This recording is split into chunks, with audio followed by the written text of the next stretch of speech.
Hola, my mariposas! This is Jazzy and I am back with another video. I am so excited for today's video because as you can see in the title, I am going to share with you guys how I am going to dye my hair at home with a DIY hair color. So this DIY hair color is actually a Japan brand called Lise Creamy Bubble. It actually looks like this. And this is not your ordinary hair color because it is thick foam. Para ka lang magsha-shampoo, then you will be able to achieve your desired hair color. And not only that, it is very affordable for only 449 pesos. Super duper hassle-free because you don't have to go to the salon anymore. Because it is available at Shopee, Lazada, and Beauty Manila, and I will be linking them all down below. So Lise Creamy Bubble color is actually available in 19 colors. And I got mine in mint ash, and I actually got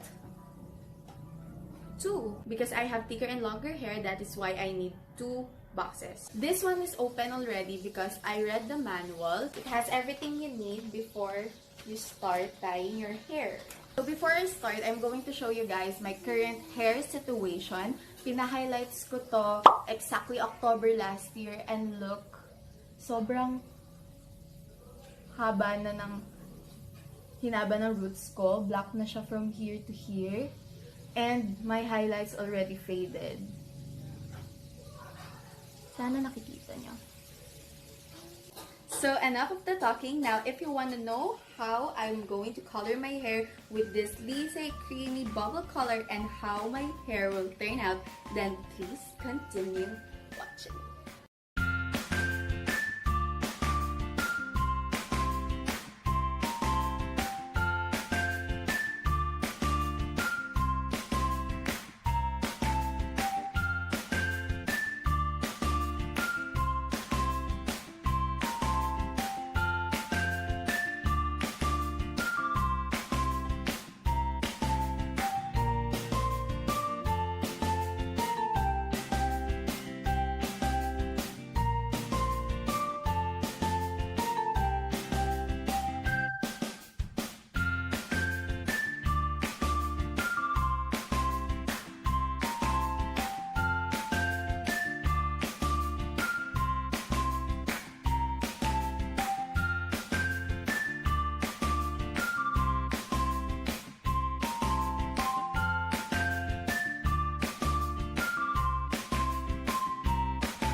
How to?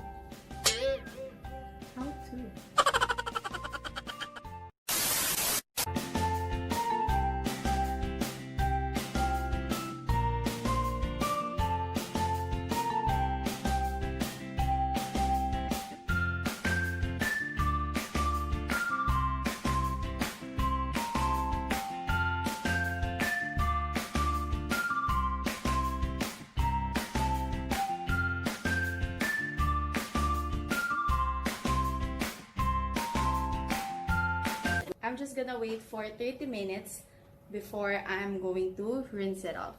So I'll see you guys after that.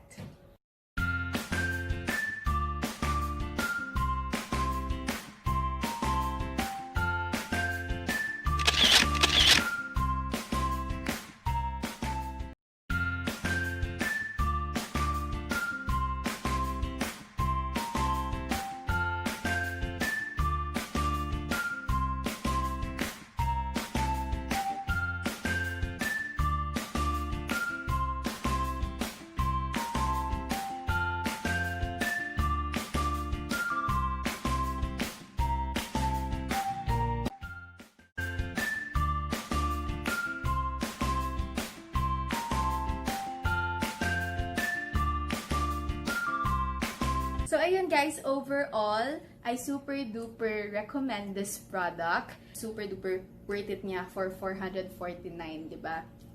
Kaya, ayun guys, I hope you like this video. Make sure to comment down below if you want me to make more videos like this. And make sure to hit the thumbs up and subscribe to my channel. Once again, this is Jazzy.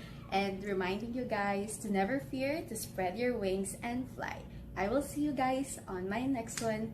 Ciao! We've been dancing for so long under the stars. I feel that the grass will cut through my skin. All the pills we take have seemed to